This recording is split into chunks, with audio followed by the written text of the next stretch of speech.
चारों वेदों का ज्ञान भी होगा। तो वैसे ही अगर माता सरस्वती ने वो चारों वेद पकड़े, उनको ज्ञान होगा, वैसे ही ये दिखाता है कि स्त्रियों को कोई ऐसा नहीं था कि ऐसे कोई नहीं, ऐसी कोई बात नहीं थी, ऐसा कोई हमारे शास्त्रों में नहीं लिखा गया था कि स्त्रियों को यज्ञोपवीत का या वेद का अधिकार नहीं है, वेद आरंभ का अधिकार नहीं है, शास्त्र पढ़ने का अधिकार नहीं है, ऐसा बिल्कुल भी नहीं था। और हम जानते हैं, अगर इसको और अच्छे से समझा जाए कि स्त्रियों को शास्त्र पढ़ने का अधिकार था या नहीं था, तो हम जानेंगे कि हमारे इतिहास में आदि गुरु शंकराचार्य जी हुए हैं, और आदि गुरु शंकराचार्य जी जिन्होंने अद्वैत वेदांत का हमें बहुत शिक्षा दी, तो अद्वैत वेदांत की जिन्होंने शिक्षा दी वो आदि गुरु शंकराचार्य जी जब शास्त्रार्थ करने के लिए मंडन मिश्र जी के पास गए, तो आप सुनकर आश्चर्य होंगे कि उनका जो जजमेंट उनका जो किया था, जो जज बनी थी उस शास्त्रार्थ की, वो मंडन मिश्र जी की पत्नी थी। अब मुझे बताइए, कहीं शास्त्रार्थ हो रहा है तो ऐसा तो नहीं हो सकता है जो शास्त्रार्थ हो रहा है वो जो जो उसमें जज होगा वो अनपढ़ बैठा दिया गया होगा, बिल्कुल नहीं। अगर उन्होंने शास्त्र का जो शास्त्रार्थ चल रहा था, अगर उनको जजमेंट का वो दिया गया था, तो इसका मतलब उनको शास्त्र के बारे में ज्ञान था, वो शास्त्रार्थ जानती थी, उनको शास्त्र के बारे में ज्ञान था सारा, तो तभी वो जजमेंट में बैठी हुई थी, जब भी वो जज थी वहां पर, और तभी उन्होंने जजमेंट किया उस शास्त्रार्थ का। तो ये देखने को मिलता है कि ऐसा बिल्कुल नहीं है कि स्त्रियों को ये पढ़ने का अधिकार नहीं था, ज्ञान अर्जन करने का अधिकार नहीं था, और ये जो पवित्र लेने का अधिकार नहीं था। वही मंडन मिश्र की पत्नी ने अगर ज्ञान अर्जन किया था उस समय पे, तो वो गुरुकुल से पढ़ी होंगी, और वो गुरुकुल से पढ़ी होंगी तो उन्होंने जरूर से जरूर उपनयन संस्कार किया होगा और जनेऊ संस्कार किया होगा। हम पढ़ रहे थे वीर वीरांगनाओं के बारे में, जहां हमने जहां हमने सबसे पहले पढ़ा रानी किरण किरण बाईसा के बारे में, उसके बाद लक्ष्मीबाई के बारे में, उसके बाद रानी चिन्नम्मा के बारे में, और हम पढ़ रहे थे रानी हार्डीबाई के बारे में। रानी हार्डीबाई के बारे में मैं एक बात बताती हूँ कि लोग कहते हैं कि रानी हार्डीबाई का बहुत बड़ा कोई इतिहास नहीं था, कोई बहुत बड़ा रोल नहीं था। आप मुझे बताइए कि ऐसी महारानी रही है कि उनके पति का इतिहास में नाम खराब ना हो, इसलिए उन्होंने अपने पति को अपना सर काट कर दे दिया। क्यों दिया था? क्योंकि उनके पति उनसे बहुत प्रेम किया करते थे, बहुत सम्मोहित थे उनके प्रति, उन प्रति बहुत प्रेम था उनका, उनके पति का, और वो बहुत उनका जो वो बोलते थे कि मुझे तुम्हारा ये चेहरा बहुत पसंद है, ऐसा बोला करते थे उनके पति। तो रानी हार्डीबाई ने, क्योंकि वो जंग पर नहीं जा पा रहे थे उनको छोड़कर, उन्होंने कहा था मुझे तुम्हारी याद आएगी, तो उन्होंने कहा कि अगर मेरी याद आई थी तो इसका केवल और केवल एक ही कारण है, ये मेरा जो चेहरा जो तुम्हें बहुत पसंद है। तो उन्होंने अपना सर काट कर दे दिया, दासी के हाथों उन्होंने अपना सर काट कर भिजवा दिया। तो ये थी रानी हार्डीबाई। तो सर कटवा दिया करती थी अपने पति के लिए, मतलब आप उनके पति का इतिहास में नाम ना खराब हो, उनके पति को कोई भला बुरा ना कहे, ऐसा कि ऐसा पुरुष था कि जो जंग में लड़ ना पाया, ऐसा ना कह सके, इसलिए उन्होंने सर काट कर दे दिया। ऐसी रानी हार्डीबाई थी। हम रानी हार्डीबाई के बारे में नहीं जानते हैं, रानी पद्मिनी के बारे में नहीं जानते, उनके जौहर के बारे में नहीं जानते, उनके रानी चिन्नम्मा के बारे में नहीं जानते, उनकी लड़ाई के बारे में, उनके युद्ध के बारे में, उनके शौर्य के बारे में नहीं जानते हैं। आगे हम बात करते हैं रानी दुर्गावती की। जब रानी दुर्गावती की हम बात करते हैं तो यहाँ बात आती है मुगलों की।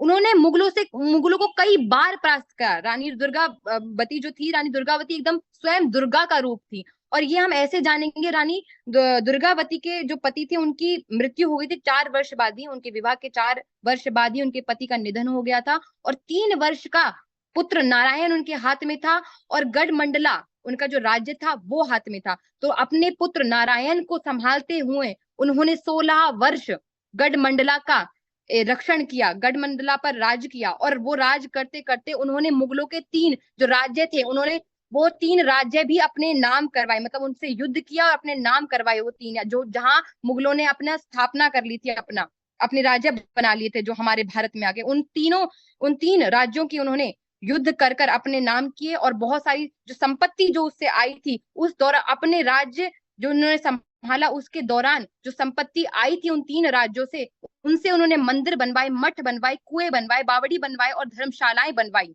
बहुत सारा ऐसा काम किया धर्म का रानी दुर्गावती ने जो हम जानते ही नहीं है, इतिहास में उनका नाम आता भी नहीं है और सुनने को भी नहीं मिलता है।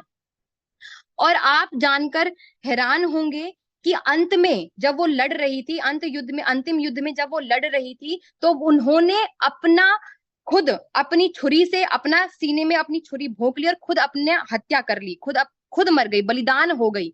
लेकिन किसी को अपने अंग को हाथ नहीं लगाने दिया, खुद बलिदान हो गई, किसी को ये मौका नहीं दिया कि उन्होंने उनको हराया। खुद अपने कटार अपने सीने में घोंप ली उन्होंने। तो ये थी रानी दुर्गावती। उसके बाद हम बात करते हैं रानी नीरा आर्य की।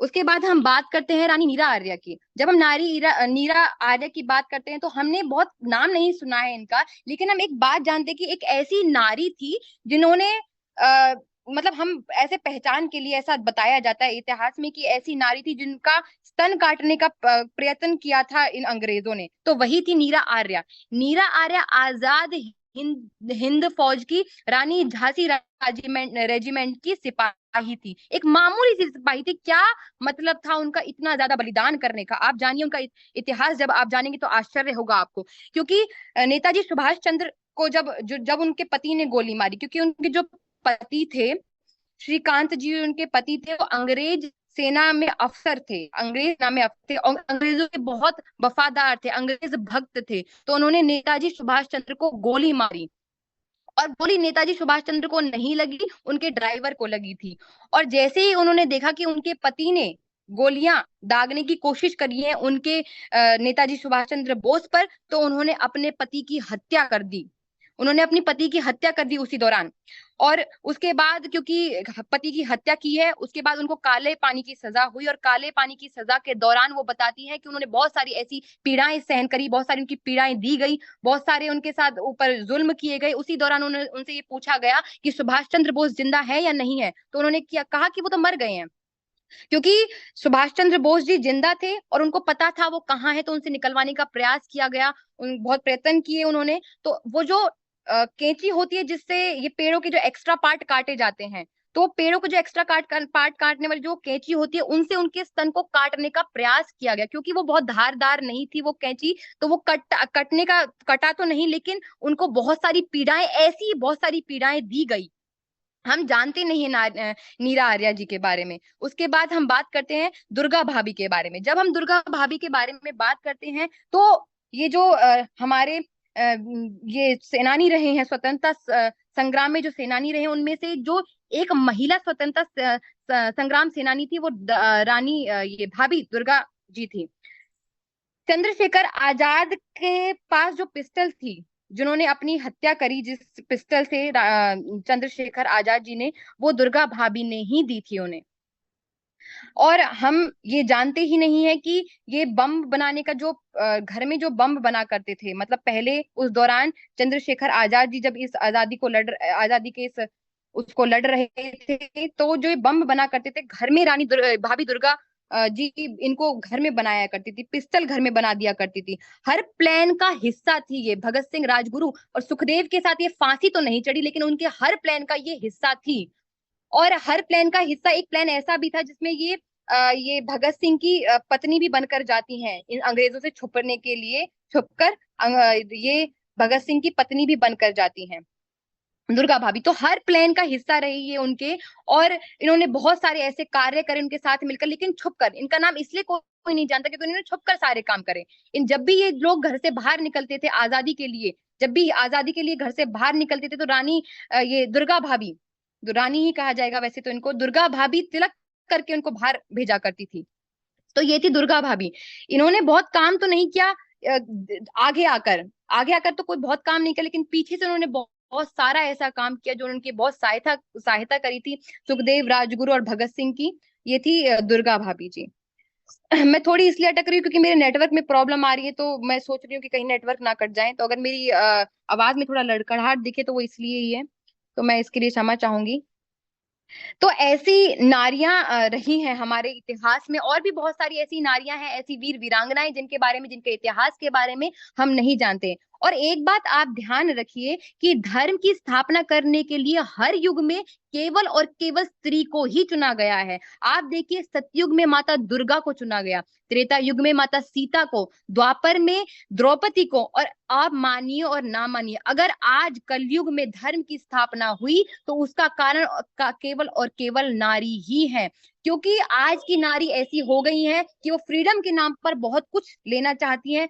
आप देखिए कि नारियों को ना, ये पुरुषों ने एक तरीके से चालाकी चली है, मैं माफी चाहूंगी इस बात के लिए, ये अंग्रेजों के लिए मैं बोल रही हूँ, ये चालाकी ऐसे चली गई कि इनको कहा गया कि ये अग्रिम थी, मतलब आगे थी। सब पहले अपनी माताओं का नाम लिया करते थे, अपने नाम से पहले अपनी माताओं के बारे में परिचय दिया करते थे अपने नाम से पहले। तो इनको लगा कि ये नारियों का बहुत बोलबाला है, इनको थोड़ा पीछे करना पड़ेगा।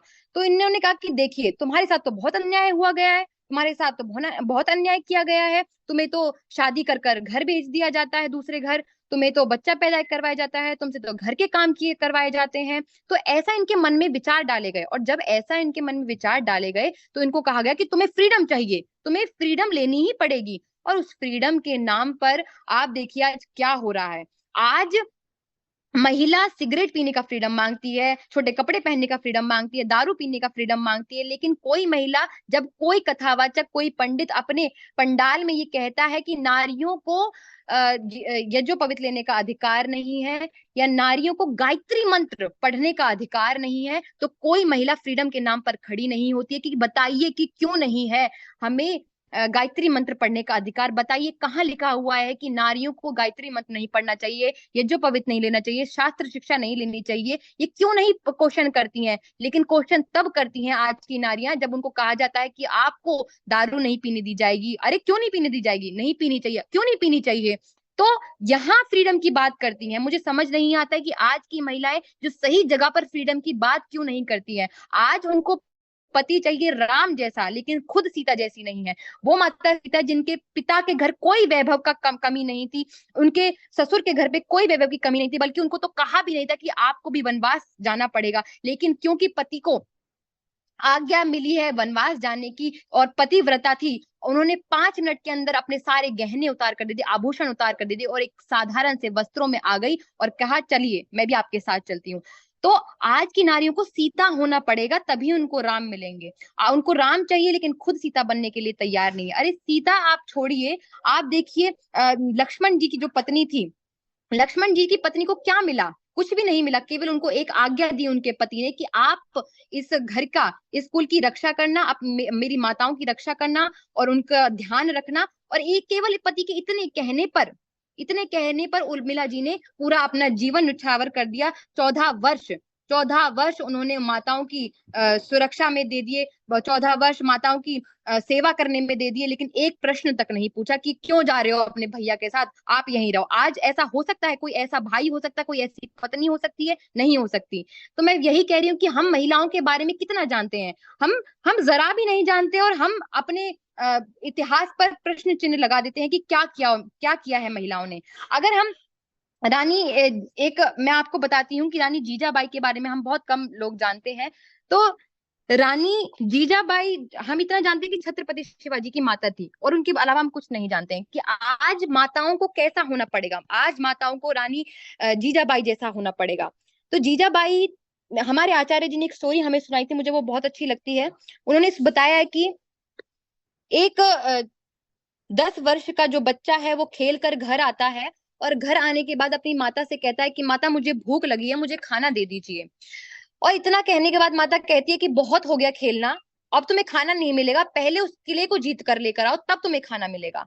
तो 10 वर्ष का बच्चा जाता है और अपनी टीम से कहता है, जो भी उनके बच्चे थे अपने साथ जो खेला करते थे उनके साथ, तो उनसे कहता है कि चलिए, मेरी माता ने कहा है उस किले को जीतना है, और मुझे उस किले को जीत कर ही आना है, तभी मुझे भोजन मिलेगा, आज मुझे भोजन नहीं किया है। तो बच्चे मजाक उड़ाते कि कैसी बात कर रहा है, 10 वर्ष के, 11 वर्ष के हम बच्चे हैं, हम क्या कर लेंगे। तो बहुत प्रयास करने के बाद एक सिपाही तैयार होता है उनकी बात को सुनकर, और वो सिपाही और भी बहुत सारे सिपाहियों को तैयार करता है अपने साथ, और 3 बजे तक वो उस किले को जीत लेते हैं। और जीत कर फिर वो बच्चा घर आता है और माता से कहता है कि माता मैंने उस किले को जीत लिया है, अब मुझे भोजन दे दो, मुझे खाना दे दो, मुझे भूख लगी है। तो ये माता थी, ये ऐसी माता होना है कि जो प्रेरणा करने वाली माता हो, जो प्रेरणा करने वाली माता हो कि तुम्हें करना ही पड़ेगा, तुम्हें होना ही पड़ेगा, तुम्हें खड़ा होना ही पड़ेगा, तुम्हें ये जो जो आज समाज में ये दुष्कर्म हो रहे हैं, इनको तुम्हें हटाना ही पड़ेगा, कुछ ना कुछ तुम्हें करना ही पड़ेगा इस समाज के लिए। आप आज सोशल मीडिया का जमाना है, मैं देखती हूँ कि मतलब 99% जो लोग हैं, और यूथ की मैं बात कर रही हूँ जिसमें यूथ है, 99 यूथ के पास सोशल मीडिया है, वो सोशल मीडिया का यूज करते हैं, सोशल मीडिया पर अपने अकाउंट्स बना रखे हैं, लेकिन वो सोशल मीडिया का किस प्रकार यूज कर रहे हैं? बिल्कुल खराब तरीके से यूज कर रहे हैं। आज यही एक ताकत है हमारे पास, हम जैसे यूथों के पास ये एक ताकत है कि इससे हम कुछ सुधार सकते हैं। और आज जो महिलाएं जो गलत दिशा में जा रही हैं, उन महिलाओं को इस सही दिशा दिखाने के लिए सोशल मीडिया बहुत अच्छा प्लेटफॉर्म है। और हम क्यों नहीं प्रयास करते हैं, क्यों नहीं हम प्रयास करते हैं महिलाओं को सही डायरेक्शन दिखाने के लिए। आज हमें जरूरत है माता जीजाबाई जैसी, माता रानी दुर्गावती जैसी, पद्मिनी जैसी, चिन्नम्मा जैसी। तो हमें इन सारी रानियों का इतिहास जानना पड़ेगा। शायद जो लड़कियां भटक जाती हैं, शायद जो लड़कियां मुसलमानों के चंगुल में आ जाती हैं, शायद उनको ये पता नहीं है कि हमारा इतिहास कितना गौरवशाली रहा है, हमारी वीर वीरांगनाओं का जो इतिहास है वो कितना गौरवशाली रहा है, हम जानते ही नहीं है। अगर वो उस इतिहास को जानेंगी, उनको ये मदद मिलेगी कहीं से ना कहीं से कि वो उस इतिहास को जान सके, तो शायद वो ना तो कोई दुष्कर्म करे और ना ही किसी मुसलमान के चंगुल में आए। आज कोई मुसलमान बहन किसी हिंदू के चंगुल में ही क्यों नहीं आती है? कोई मतलब कोई ये जो हमारी लड़कियां हैं वही क्यों मुसलमानों के चक्कर में आती हैं?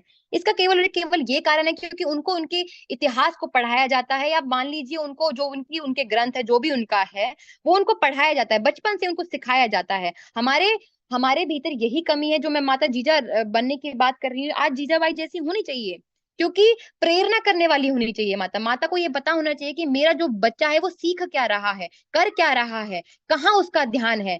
हम प्रयास ही नहीं करते हैं। आज की माता को देखना पड़ेगा कि उनके उसके 3 साल का बच्चा जो हाथ में मोबाइल ले रखा है वो क्या देख रहा है उस मोबाइल में, 10 साल का बच्चा जिसने हाथ में मोबाइल ले रखा है वो क्या देख रहा है उसमें। बल्कि 20 वर्ष तक, जब बच्चा थोड़ा सा और बड़ा हो जाए, उससे पहले तक माता को ये ध्यान देना चाहिए, 12th और उससे बैचलर्स तक भी, कि बच्चा क्या देख रहा है।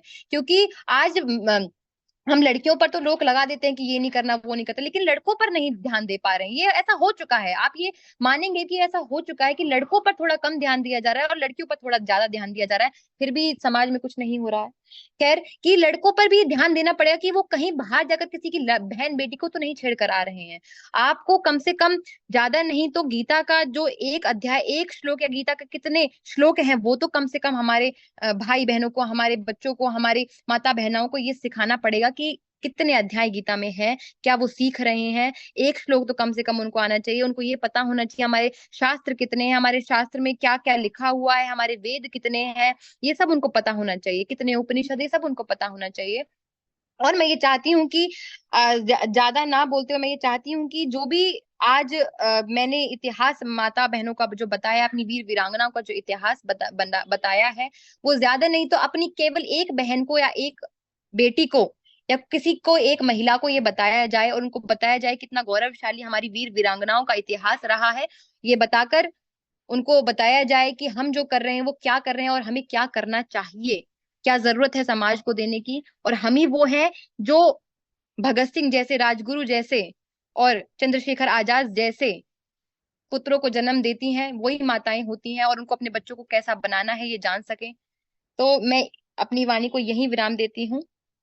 और मैं धन्यवाद करती हूँ लखन लाल आर्य जी का, जो उन्होंने मुझे ये मीटिंग में जोड़ने का एक अवसर दिया और अपनी महान वीर वीरांगनाओं के बारे में बताने का अवसर प्रदान किया, और मैं बता पाई। और मैं क्षमा चाहूंगी कि मेरे नेटवर्क में बहुत इशू रहे थे आज, और मैं आगे से ध्यान रखूंगी। तो इसी के साथ मैं अपनी वाणी को विराम देती हूँ। धन्यवाद लखन लाल आर्य जी।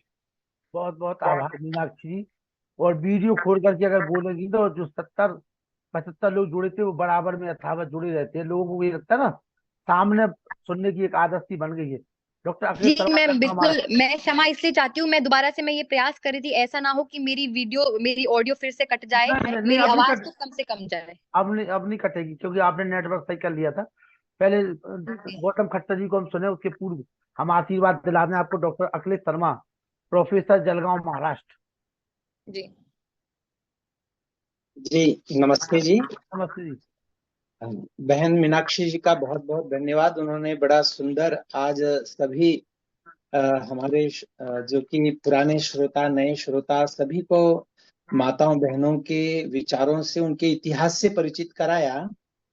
बात जहां से चली थी, मुझे थोड़ा सा वो प्रश्न एक उसका उत्तर दे देना चाहता हूँ कि भाई, ये माताओं बहनों को यज्ञोपवीत क्यों नहीं दिया जाता है, या माताओं बहनों को यज्ञोपवीत न देने के पीछे कारण क्या है?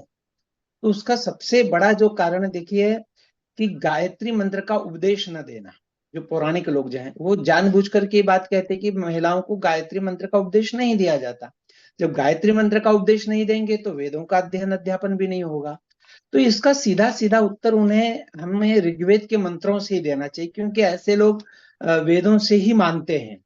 और वेदों के मंत्रों के अंदर स्पष्ट रूप से ऋषिकाओं का उल्लेख है, हमारे नामों का उल्लेख है। अभी जैसे घोषा अपाला तो हम सब जानते ही हैं, पर रोमशा है, विश्ववारा है, लोपामुद्रा है, शाश्वती है, ममता है, शची पौलोमी है, नीनावरी है, वसुपत्नी है, अदिति है, वागम्भृणी है, सर्पराज्ञी है। ऐसी अनेक हमारी ऋषिकाओं का वर्णन वेदों में है। इतना ही नहीं, हमारे यदि हम वेदों के 10वें मंडल का यदि थोड़ा सा भी हम थोड़ा ध्यान दें तो वहां पर है उमोपमे परामृश मामे दभ्राणि मन्यथा सर्वाहमस्मि रोमशा गंधारीणामिवामिका। मतलब अनेक ऋषियों के नाम है, तो उनको सीधा सा हम एक उत्तर दे सकते हैं कि जब वेदों के मंत्रों को जानने वाली ऋषिकाएं थीं या ऋषिकाएं हैं या उन्होंने जाना है, तो निश्चित रूप से वेद को पढ़ने का अधिकार तभी होगा जब यज्ञोपवीत का अधिकार होगा।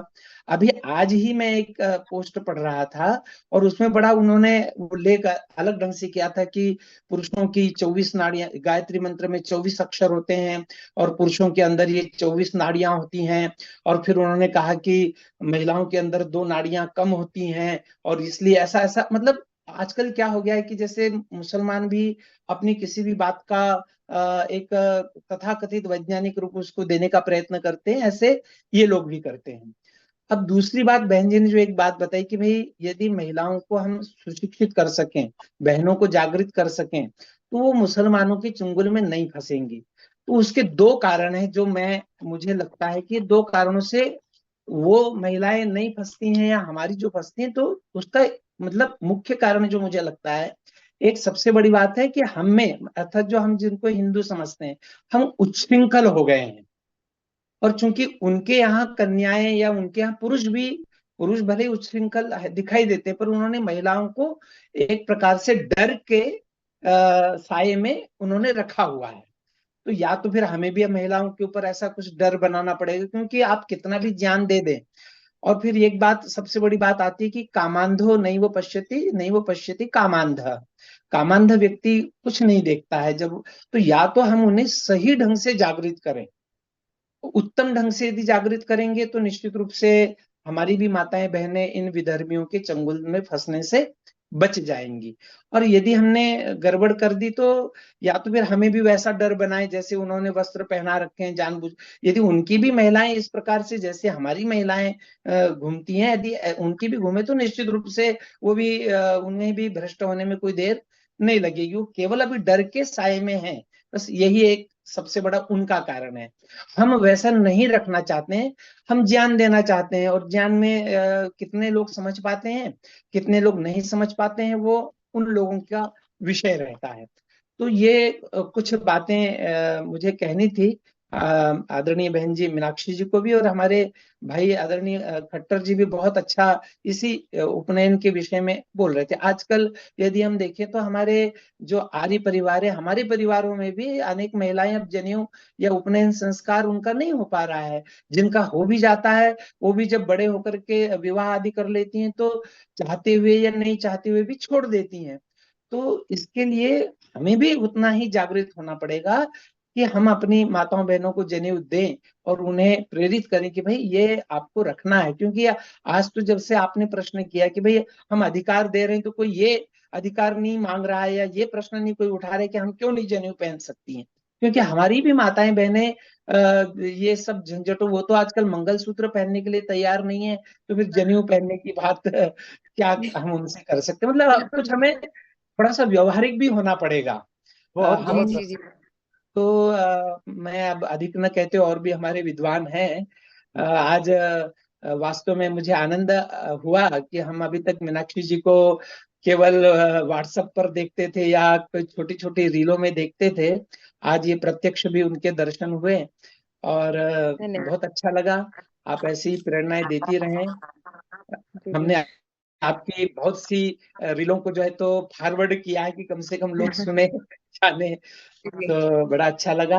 और अब ये ऐसे ही आगे ये आगे बढ़ते रहे। ये हमारे भाई खट्टर जी को भी आज पहली बार मुझे प्रत्यक्ष देखने का उनको भी अवसर मिला मुझे, तो उनका जी भी धन्यवाद। और आप लोग ऐसे ही कार्य करते रहे, मैं हम अपने आपके पीछे दोनों पीछे हैं।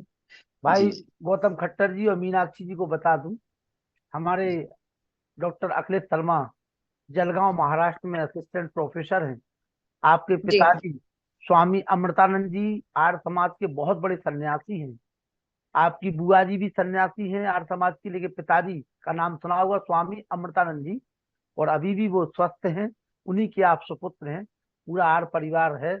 और डॉक्टर अखिलेश शर्मा जलगांव महाराष्ट्र ने कई उपनिषद यहाँ पर बड़े धारा प्रवाह उसमें रखे हैं, और बहुत जी लोगों जी ने 100 लोगों ने उनको सुना है, और हमारे इस कार्यक्रम में उनका बहुत बड़ा योगदान है। आज वो आप लोगों को सुनने के लिए आए हैं। आइए गौतम खट्टर जी, स्वागत है आपका। बहुत बहुत धन्यवाद जी। अभी हम आचार्य अ- अखिलेश जी को सुन रहे थे। उन्होंने जितने भी विषय रह गए थे उन सबको पूर्ण रूप से हम सबके बीच में रखा। मीनाक्षी जी ने हमारी वीरांगनाएं जितनी भी थी, रानी झांसी, रानी चिन्नम्मा, रानी दुर्गावती, कर्णावती और दुर्गा भाभी, नीरा आर्या, इन सब के इतिहास के बारे में हम सबके बीच में जो विचार रखे, वास्तव में जिन विचारों से हम शायद अनभिज्ञ थे, हम अवगत नहीं थे, उन्होंने हमारे बीच में बहुत सी बातें ऐसी रखी जो हमको पहले नहीं पता थी। बहुत सी ऐसी बातें थी जिससे हम भिज्ञ थे, किंतु हमारा सॉफ्टवेयर उनकी बातों को सुन के उस संदर्भ में अपडेट हुआ। मैं पीछे अभी एक बात बोल रहा था, वो मेरी अधूरी रह गई थी। मैं स्वामी श्रद्धानंद, जो महात्मा मुंशीराम थे कभी अपने गृहस्थ जीवन में, उनके बारे में बता रहा था कि जो गुरुकुल शिक्षा परंपरा के आधुनिक युग में विस्तारक हुए, उनकी बेटी जो इसका नाम वेद कुमारी था, वो एक दिन अपने स्कूल से, आधुनिक विद्यालय से जब लौट रही थी, तो उसने एक गीत गुनगुनाया। वो स्कूल का बस्ता लेते हुए, हाथ में घुमाते हुए एक गीत गुनगुना रही थी। वो कह रही थी, ईसा ईसा बोल तेरा क्या लगेगा मोल, ईसा तेरा कृष्ण कन्हैया, ईसा तेरा राम रहिया, ईसा ईसा बोल तेरा क्या लगेगा मोल। और ये बात जब स्वामी श्रद्धानंद जी महाराज ने अपनी पुत्री के, अपने स्वयं की पुत्री के मुंह से सुनी, तो उनका मन बड़ा दुखी हुआ, उनका हृदय बड़ा द्रवित हुआ। वो बड़े परेशान हुए, हताश हुए, निराश हुए कि मेरी बेटी आखिर ये गीत कैसे गा सकती है। तो उन्होंने अपनी बेटी वेद कुमारी को बुलाया और बोला कि बेटी, तू ये गीत कैसे गा रही है, कहाँ तूने सीख लिया ये गीत। तो उसको जब ये प्रश्न उसके सामने आया, तो उसने अपने पिता से कहा कि पिताजी, ये गीत क्या है मैं नहीं जानती, पर ये गीत तो मुझे मेरे विद्यालय में सिखाया जाता है, जहाँ मैं रोज पढ़ने जाया करती हूँ। तो स्वामी श्रद्धानंद ने कहा कि ठीक है बेटा, तेरे को यदि यही गीत तेरे विद्यालय में सिखाया जाता है, तो कल से तेरा विद्यालय जाना बंद। तो उसको बड़ा आश्चर्य हुआ कि पिताजी मेरे को पढ़ने नहीं देना चाहते हैं, मैं स्कूल नहीं जाऊंगी तो मैं पढ़ूंगी कैसे। तो स्वामी श्रद्धानंद, जो उस समय मुंशीराम हुआ करते थे, उन्होंने कहा तू चिंता मत कर, मैं एक कन्या पाठशाला खोलूंगा, जहां पर आधुनिक और वैज्ञानिक और प्राचीन सारी शिक्षाएं एक साथ दी जाएंगी। वहां तू पढ़ना, लेकिन तू उस स्कूल में नहीं जाएगी जहां तुझे ईसा मसीह को राम और कृष्ण से कंपेयर करके पढ़ाया जाता है। स्वामी श्रद्धानंद ने अपने समाज के लोगों का, अपने परिवार के लोगों का, अपने क्षेत्र के लोगों का, अपने शहर के लोगों का, अपने देश के लोगों का, अपने राष्ट्र के लोगों का विरोध सहन करते हुए भी कन्या पाठशाला की स्थापना करी जालंधर के भीतर। और पहली कन्या पाठशाला उन्होंने इस विरोधाभास के बीच में बड़ी शान से खड़ी कर दी, और वहां पर कन्याएं पढ़ने आने लगी। पहले लोगों ने उनका मखौल बनाया, उनकी हंसी उड़ाई, उनकी खिल्ली उड़ाई, लेकिन स्वामी श्रद्धानंद गिरने वाले नहीं थे, रुकने वाले नहीं थे, थमने वाले नहीं थे, थकने वाले नहीं थे, क्योंकि वो महर्षि दयानंद के अनन्य भक्त थे। उन्होंने उस परंपरा को महर्षि दयानंद से जाना था, सीखा था, पढ़ा था, समझा था, जीवन में उतारा था। तो उस स्वामी श्रद्धानंद ने उस कन्या पाठशाला को खड़ा कर दिया। और जब खड़ा कर दिया तो वो वहीं नहीं रुके, उसके बाद उनकी जो परंपरा थी, उनके जो कार्य थे, वो बढ़ते चले गए, बढ़ते चले गए, और गुरुकुल परंपरा के विस्तारक के रूप में उनको इस देश और दुनिया ने जाना। स्वामी श्रद्धानंद ने 1902 में गुरुकुल कांगड़ी विश्वविद्यालय नामक संस्थान की स्थापना करी। उसके बाद उन्होंने 4-5 शिक्षण संस्थान खोले, कन्या गुरुकुल खोले, लड़कों के गुरुकुल खोले, और उनके जो गुरुकुल थे वो क्रांतिकारियों के अड्डे के रूप में प्रसिद्ध हुए। एक जो उनका गुरुकुल है इंद्रप्रस्थ में, गुरुकुल इंद्रप्रस्थ, उसमें अनेकानेक क्रांतिकारी आकर के शरण लेते थे। और आर्य समाज जो एक वटवृक्ष ऋषि दयानंद ने आज से लगभग 150 वर्ष पूर्व लगाया था, उस स्थान पर हमारे लाखों क्रांतिकारी आकर के शरण लेते थे। भगत सिंह हो, चाहे राजगुरु हो, चाहे सुखदेव हो, चाहे अशफाक उल्लाह खां हो, ये सारे लोग हमारे महान लोगों के बनाए हुए वृक्षों की छाया में जाकर के शरण लिया करते थे। आप यदि आजादी का इतिहास उठा करके देखेंगे तो आप कहीं पर भी ऐसा नहीं पाएंगे कि किसी क्रांतिकारी ने मस्जिद में शरण ली हो, या किसी क्रांतिकारी ने मदरसे में शरण ली हो, किसी क्रांतिकारी ने किसी चर्च में शरण ली हो, या किसी बाइबल स्टडी सेंटर में शरण ली हो। इन सभी क्रांतिकारियों ने आर्य समाजों में शरण ली। इन सभी क्रांतिकारियों ने गुरुकुलों में शरण ली, गुरुकुलों में प्रशिक्षण लिया, गुरुकुलों में बैठकें करी। आपको जानकर के आश्चर्य होगा, जहां पर महर्षि दयानंद सरस्वती ने अपने जीवन का अंतिम क्षण जिया, लगभग 7-8 दिन का जो काल उन्होंने जिस स्थान पर जिया, भिनाय कोठी के नाम से जो प्रसिद्ध है अजमेर में, उस कोठी में मैं जब पिछले दिनों गया 1 महीने पूर्व, तो मुझे दिखाई गई वो गुफा, वो मुझे दिखाया गया वो कमरा, वो गुप्त कमरा जहां पर हमारे लाखों क्रांतिकारी बैठ करके मीटिंग करते थे, अंग्रेजों से बच बचा करके। वो कैसे गुफा में भीतर उस महल के, वो जो महल है जहाँ स्वामी दयानंद जी महाराज ने अपना प्राणों की उत्सर्ग किया, प्राण त्यागे, उसके अंडरग्राउंड में जाकर के बहुत नीचे घुस करके एक छोटी सी कोठरी टाइप का एक कमरा है, जहां पर वो क्रांतिकारी मीटिंग किया करते थे। लेकिन हमारा दुर्भाग्य ये रहा कि संसाधनों के प्रभाव में भी, धन संपदा के प्रभाव में भी, हम उन स्थानों को सहेज कर नहीं रख पाए और उनको दिखा नहीं पाए कि देखो, ये आर्य समाज की जो संपदा है, आर्य समाज की जो इमारतें हैं, आर्य समाज का जो वैभव है, आर्य समाज की जो इतिहास है, उससे क्रांतिकारियों का कैसे सीधा नाता था। तो मैं इतना ही कहना चाहूंगा, क्योंकि महिलाओं की बात हो रही थी और महिला ही उस मूल में थी। अगर वेद कुमारी ये बात ना कहती कि ईसा ईसा बोल तेरा क्या लगेगा मोल, तो स्वामी श्रद्धानंद का कभी भी मन परिवर्तित ना होता। वो ना तो कन्या पाठशाला की स्थापना करते, ना फिर वो ये सोचते आगे कि इसको कन्या से पुरुष गुरुकुलों के रूप में एक मूर्त स्वरूप प्रदान किया जाए। तो महिला ही हर क्रांति के नींव में है। हम सबको अपने नौजवानों को ये बताना है, क्योंकि हमने अपनी महिलाओं को, अपनी बेटियों को, जैसे अभी आचार्य अखिलेश जी और मीनाक्षी जी बता रहे थे कि हमने उनको नहीं पढ़ाया पद्मिनियों का जौहर, इसीलिए चुन लिए उन्होंने गैर मजहब के शौहर। यदि हम अपनी बेटियों को, अपनी नारियों को, अपनी महिलाओं को, अपनी बच्चियों को ये पढ़ाते कि हमारी रानी चिन्नम्मा, रानी कर्णावती, रानी हाडी कितनी महान शौर्य परंपराओं की अग्रता थी, अगर हम उनको ये बताते तो शायद वे कभी भी अपने मार्ग से भटक ना पाती, वे अपने इतिहास से जुड़ी रहती। तो मैं इन्हीं शब्दों के साथ अपनी वाणी को विराम दूंगा और लखनलाल जी से धन्यवाद प्रकट करूंगा कि उन्होंने इतना अच्छा विषय आज हमारे बीच में रखा। बहुत बहुत धन्यवाद। बहुत बहुत आभार सम्मानित गौतम खट्टर जी, मीनाक्षी जी। अगर किसी को कोई प्रश्न पूछना हो, किसी नौजवान के मन में कोई वो हो, तो अपना हाथ उठा ले। हमारे पास में 3 3 विद्वान यहाँ विराजमान है, मीनाक्षी जी, गौतम खट्टर जी, अखिलेश जी। कोई भी नौजवान साथी, जो काफी नौजवान लोग जुड़े हुए हैं आज यहाँ पे, नए नए लड़के हैं, तो अगर आपके मन में कोई शंका हो किसी भी प्रकार की, तो उसका सीधा समाधान संतोष कुमार चौधरी, ओम, हाँ ओम जी, पहले आप पूछ लीजिए। संतोष चौधरी जी पर आप हुआ, ओम पूछो भैया। ओम जी अपना माइक खोल लीजिए, माइक खोलिए भैया। चलिए, उनका खोल नहीं पा रहा है। किसी और का कोई प्रश्न है? हाँ जी भैया जी, खोलिए खोलिए। मेरी आवाज आ रही है वेद प्रकाश जी?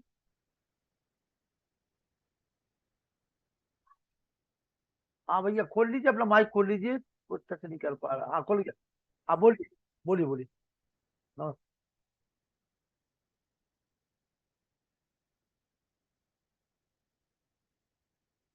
जी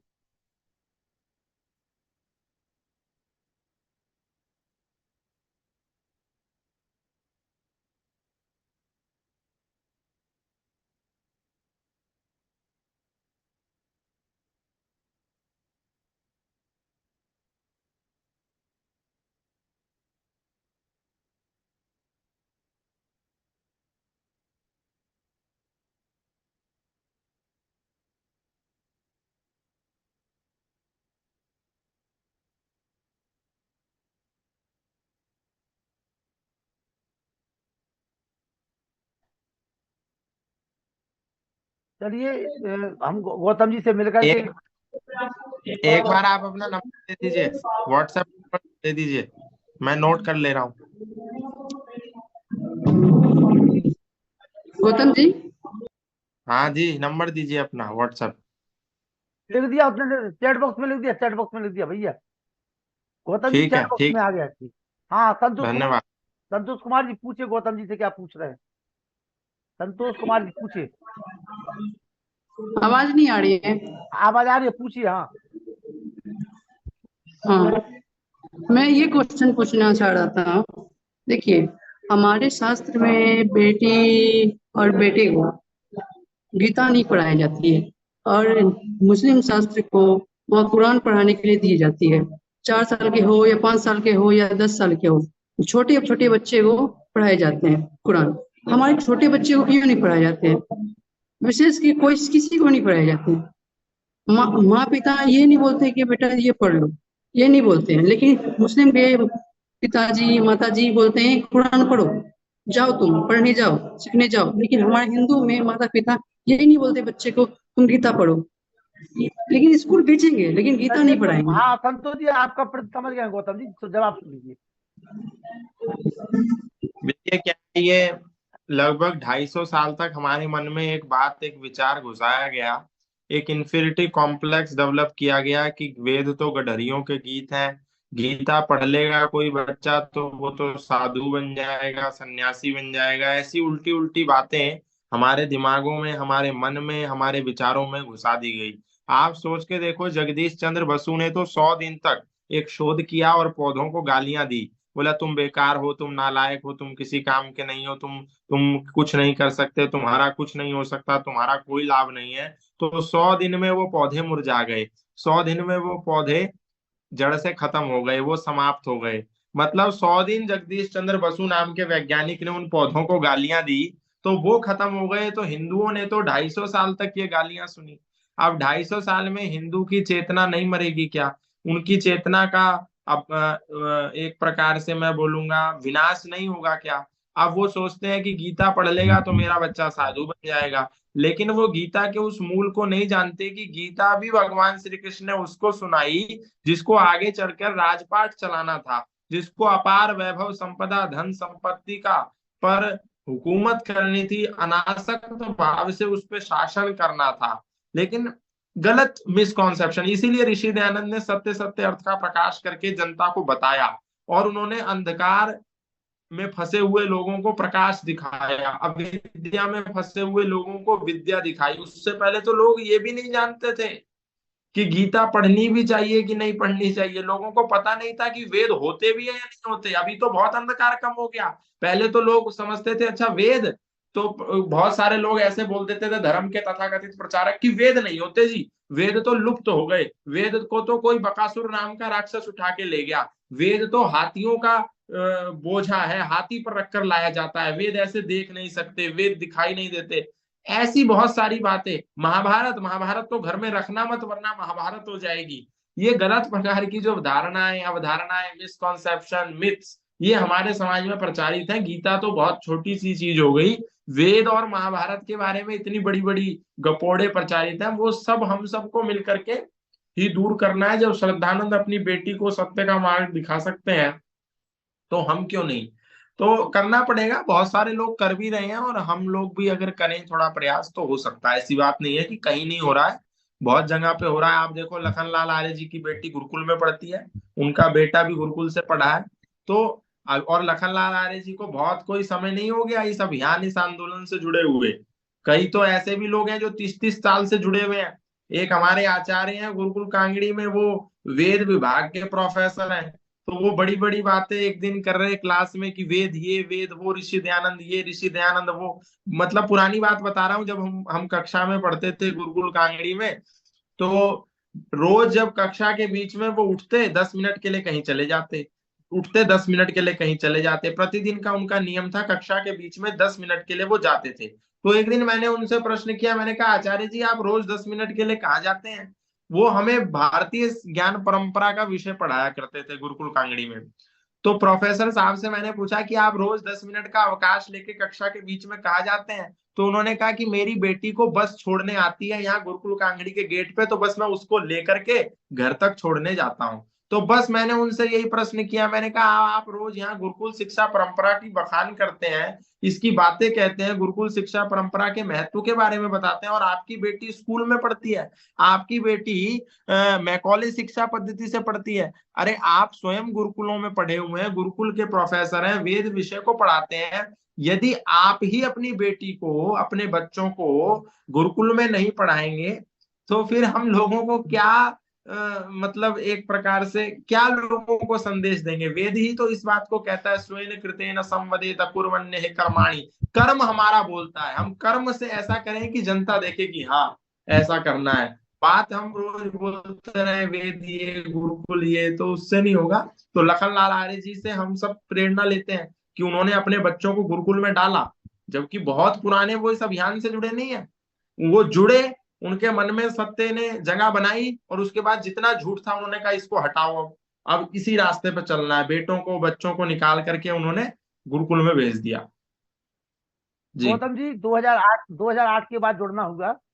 और लगभग हाँ, गुरुकुल इस समय भी नहीं है। जी गुरुकुल चोटीपुरा में पूरे देश भर से ज्यादा नहीं तो लगभग 400-500 बेटियां हमारे नाम से पहुंची होंगी।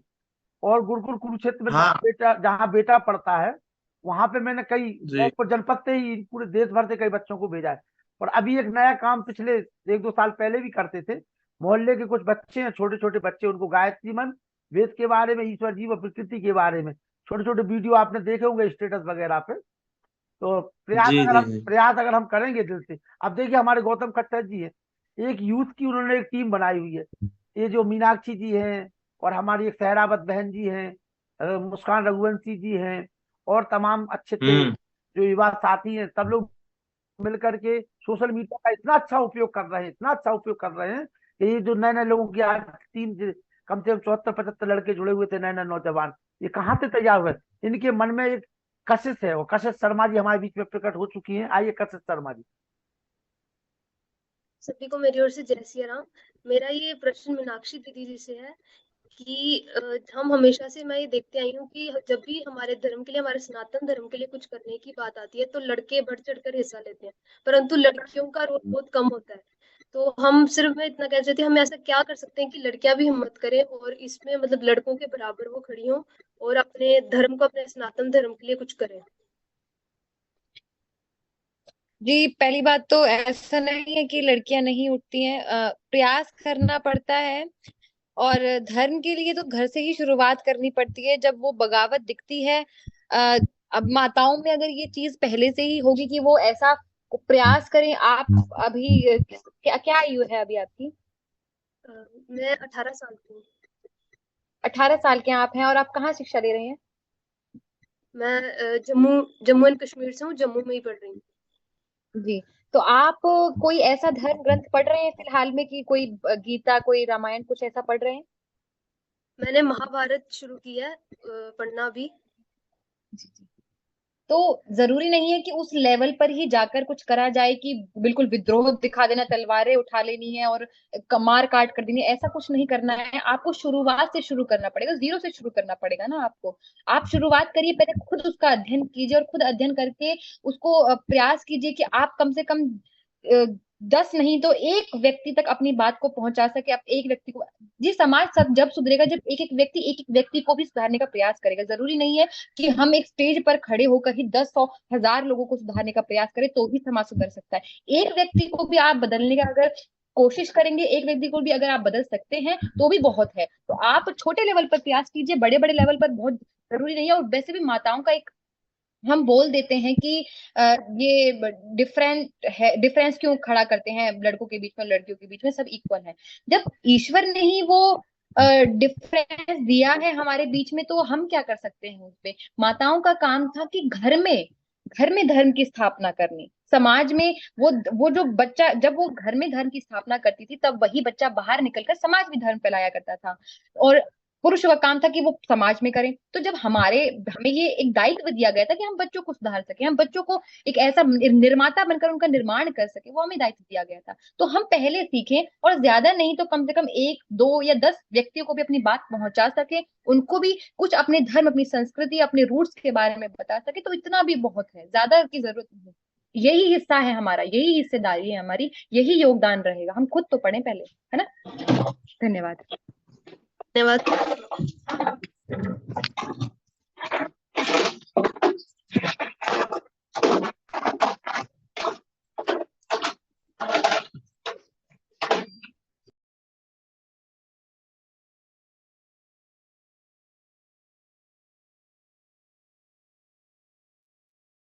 चलिए, कशिश जी का प्रश्न हो चुका है।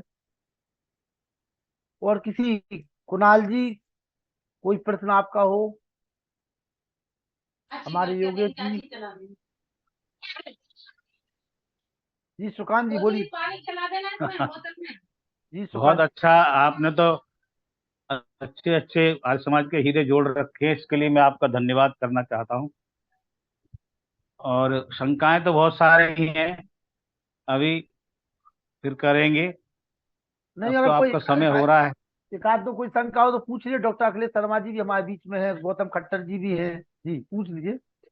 नहीं देखिए, हम तो इन सिद्धांतों के बारे में हम क्या शंका करेंगे, जी जी हम तो और लोगों को, बहुत सारों को हमने लिंक भेजा है कि जी, जो हमसे शंकाएं करते हैं, मैंने कहा आप वहां जुड़िए और शंका का समाधान करिए अपना। बिल्कुल बिल्कुल। मैंने बहुत लोगों को लिंक भेजा है। चलिए और चलिए, आर्य समाज की व्यवस्थाओं को लेकर थोड़ी शंकाएं हैं, और कुछ नहीं है। वो मैं छोड़ी, देखता वो हूँ बड़े बड़े विद्वान, वो अब मैं आपको बता। सुकांत जी, हाँ जी, हाँ जी, सुकांत जी, हाँ, उन सारी हाँ जी, उन हाँ सारी जी, चीजें, चर्चाओं का ये मंच नहीं है, ये मंच नहीं है, ठीक है ना। हाँ जी, हाँ उसके जी। लिए मंच नहीं है जो शंका आपकी है। बाकी और कोई शंका हो तो पूछिए। चलिए हाँ, इसीलिए धन्यवाद। तो मैंने नहीं क्योंकि की। वो सारी ना ना, वो यहाँ नहीं करना है, यहाँ तक जब वो अलग अलग विषय का अलग मैं अलग तो मंच होता है। मैं तो इन सब बातों का पक्षधर हूं, तो मैं शंका क्या करूंगा। चलिए धन्यवाद। डॉक्टर अखिलेश शर्मा जी, जी अखिलेश शर्मा जी। हाँ जी, बोलिए बोलिए। जी आइए, 2 मिनट के लिए समापन किया जाए। हाँ जी, नमस्ते जी, आदरणीय लखनलाल जी जी और माननीय मीनाक्षी जी, बहुत सुंदर प्रवचन आपका रहा। व्यवधान होते नहीं होने के बावजूद भी हम बड़े केंद्रित रहे। बीच में गौतम खट्टर साहब आए, फिर बाद में अपना शुरू किया और बड़ी मन की भावनाएं तरंगे लेती रही।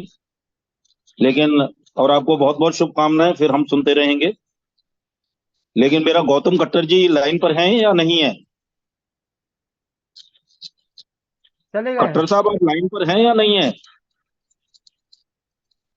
नहीं, चले गए चले गए चले गए चले चले गए गए तो वो। चलिए मैं मीनाक्षी जी से पूछ लेता हूँ। मीनाक्षी जी आप हैं? मीनाक्षी जी, जी पूछिए पूछिए। मीनाक्षी जी हैं अवेलेबल? आ गए खट्टर जी।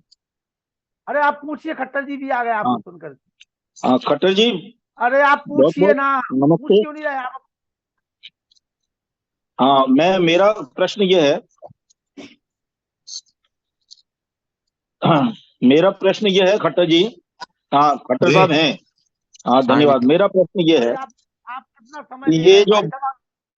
ये जो पागेश्वर के जो शास्त्री, धीरेन्द्र शास्त्री, इसके अलावा ये हरे कृष्णा और हरे रामा के, और ये जो दुनिया भर के ये जो कथावाचक हैं, नाम तो मैं सबका भूल रहा हूँ, और उनमें ये राम राम करने वाले, हरे हरे कृष्ण करने वाले, और ये सब जो हैं जिन्होंने एक स्वर से, एक मत से, और सबसे पहले ये विवाद अभी हाल ही में ताजा ताजा जो धीरेन्द्र शास्त्री ने उठाया है कि महिलाओं को गायत्री मंत्र बोलने का अधिकार नहीं है, तो हम केवल उसका जो है वो प्रतिकार करने तक ही सीमित हैं, या इनके प्रति जो है वो एक एक्शन भी जो है वो आर्य समाज की तरफ से जो है वो लेना चाहिए कि आप इस तरह की भाषा कैसे बोल सकते हैं?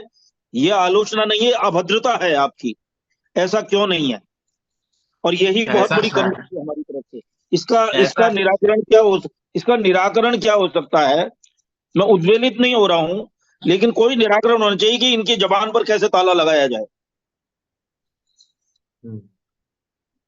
देखिए, ऐसा नहीं है कि आर्य समाज ने इस पर कोई स्टैंड नहीं लिया। आपको शायद ज्ञात हो, एक अंजलि आर्या नाम की काफी अच्छी विद्वान विदुषी हैं, जो राम जी की कथा करती हैं। अभी उन्होंने बजनोर देशिका।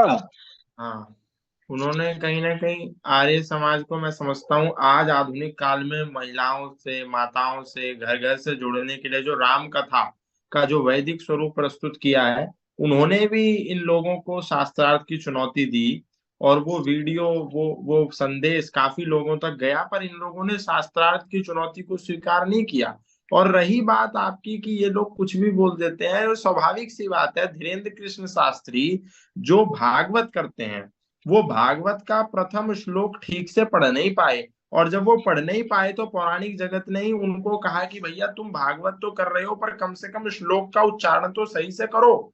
तो उन्होंने, आपको जान करके बड़ा आश्चर्य होगा, मुझे लगता है आप सरप्राइज फील करेंगे, कि उन्होंने स्वयं टीवी पर आकर के कहा कि भैया मैं विद्वान नहीं हूं, मैं संस्कृत नहीं जानता, इसीलिए मुझसे त्रुटि हो गई, उसके लिए मुझे माफ कर देना। तो जिन लोगों ने कभी शास्त्र को उठा के नहीं देखा, जिन लोगों ने कभी वेद को पढ़ना तो बहुत दूर की बात है, उसका मोटा मोटा ओवरव्यू नहीं लिया और वेद के दर्शन तक नहीं किए, उन लोगों का इस प्रकार की उल्टी बातें करना ये स्वाभाविक है। जो अनिरुद्धाचार्य ये बयान दे देते हैं कि स्त्री का अति सुंदर होना बड़ा मतलब बड़ा मुसीबत का काम है, सीता सुंदर थी इसीलिए उसका अपहरण हो गया, जो ऐसी बेबुनियाद बातें करते हैं, उनका ये बात कहना कि स्त्रियों को यज्ञोपवीत नहीं लेना चाहिए, मैं समझता हूँ कि इस पर बहुत गंभीरता हम क्या ही दिखाएं। क्योंकि जिसकी इच्छा होगी, जिसके मन में एक जानने की जिज्ञासा होगी, वो अवश्य इस बात को जाकर के पढ़ेगा कि वास्तव में ऐसा है भी या नहीं। तो ये नहीं नहीं जिनको गायत्री मंत्र का अर्थ ही नहीं पता, वो ये बता रहे हैं कि गायत्री पढ़नी नहीं नहीं, चाहिए या ऐसा नहीं। है महोदय, आपकी बात को उस तर्क से जो है वो मैं संगत करता हूँ, संगतिकरण। किसी नादान और पागल के हाथ में पिस्टल दे दी जाए और हम ये सोचें कि अरे इसके हाथ में तो नादान है, पिस्टल ये क्या करेगा, लेकिन उसने गोली चला दी और कोई मर गया, तो नुकसान तो हो गया ना। चाहे हम उसको कितना भी अवॉइड करें, इग्नोर करेंगे, तो पागल है समाज के मतलब का नहीं है।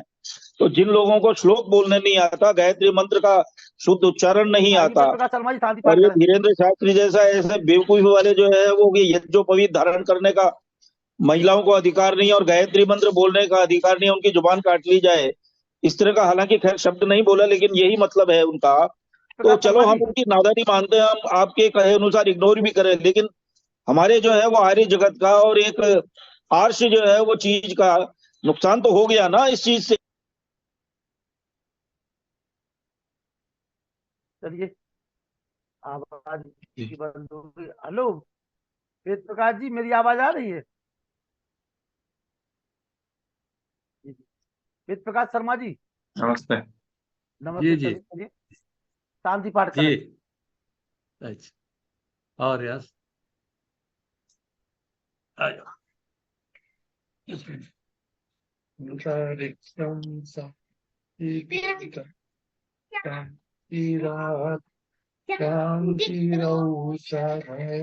शांति वनस्पतय शांति ब्रह्म शांति शांति शांतिरेव शांति शांति। ओम शांति शांति शांति। जो बोले सत्य सनातन वैदिक धर्म की जय। गजानंद की जय। दयानंद की जय। श्री रामचंद्र की जय। कृष्णचंद्र की जय। विक्रांत की जय। दानंद की जय। मानंद की जय। हंसराज की जय। माता की जय। पिता की रक्षा हो, पालन हो, हरि समाज अमर रहे, वेद की ज्योति जलती रहे, का झंडा ऊंचा रहे, हरियों के महाकुंभ और भारत को समझो अभियान की जय। तो विश्व मार्यम ध्वनि ओम देख अभिवादन सबको नमस्ते जी। ओम सर्वेभ्यो नमः। गुड